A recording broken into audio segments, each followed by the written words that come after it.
talk about when consequences don't work and what you can do about it.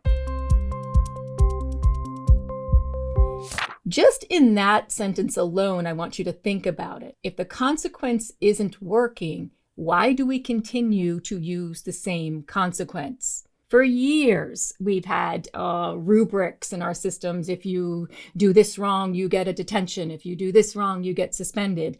Well, kids are really not responding to that.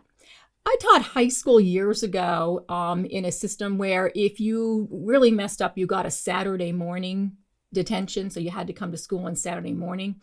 But the alternative was if you didn't show up, you got 2 days in school on Monday and Tuesday.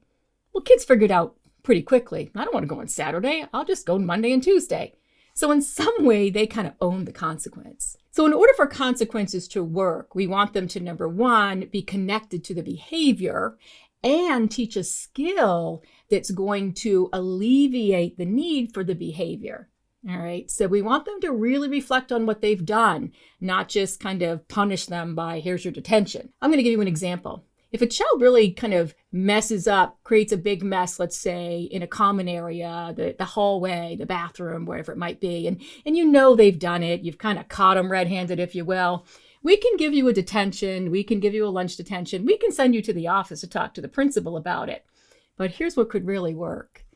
What if you had to go to the custodian and you had to explain to the custodian what you'd done and that you'd like to help with the cleanup process?